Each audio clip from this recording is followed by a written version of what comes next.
It's an interesting question. That's a tough question.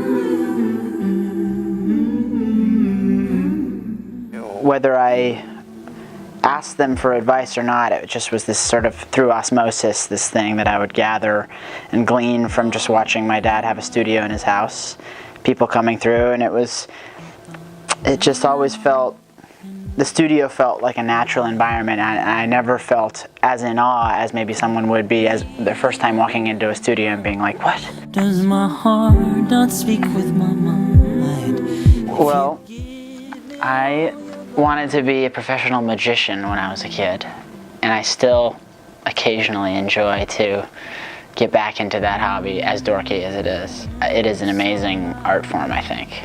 Card tricks especially. Music, kind of when I was 14 or 15, became a passion, and it kind of immediately I was like, this is what I want to do. See, you're being kind. I feel your... I think my writing is personal because I'm not really sure how to have the mystique that some people have in their writing. You know, it's never come naturally to write in a character. When I'm writing for other people, it's different.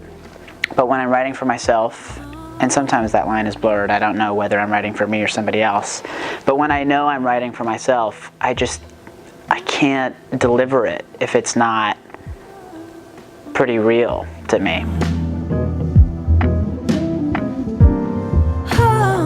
Beatles was the main thing in both households. My parents are split, but that was kind of a common denominator. In my mom's car, it was, you know, James Taylor, more sort of beautiful folk.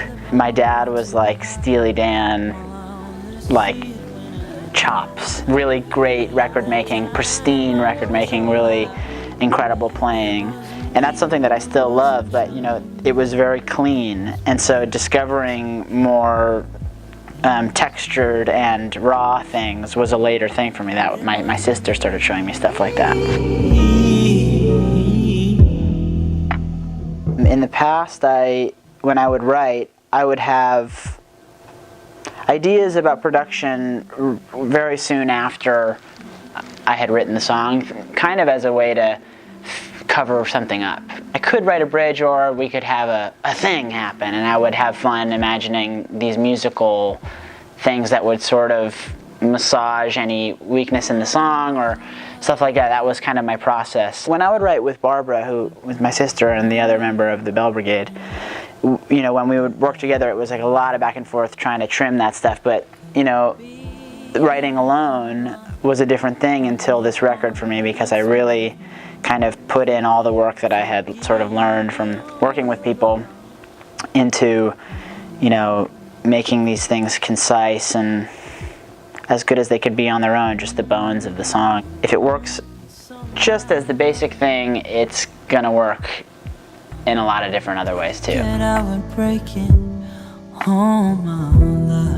I write, I usually start with a musical idea, like a chord change or piano melody or just something not associated with singing. Improvise a melody over it, and usually with that improvisation comes like a gibberish, you know, phonetic thing that I slowly get attached to. And then I will sort of insert actual words that are either mirroring the phonetic language or, you know, related to them in some way. Every piece of equipment sort of has something inside of it, a song inside of it, you know, and if you have a piece of gear that's just sitting around, one day it rears its head and something comes from it. I love the OP1. It's just very powerful little portable thing that I sort of can bring anywhere. It looks like it's not going to do much, but it does a lot. There's this other thing that I love called a Kaleidoloop. It's like a field recorder that you can then sort of re-pitch and reverse what you've recorded, and it has a speaker in it that just the fidelity of the speaker is really interesting, and it's kind of like if you put anything through it, it just sounds better and cooler to me.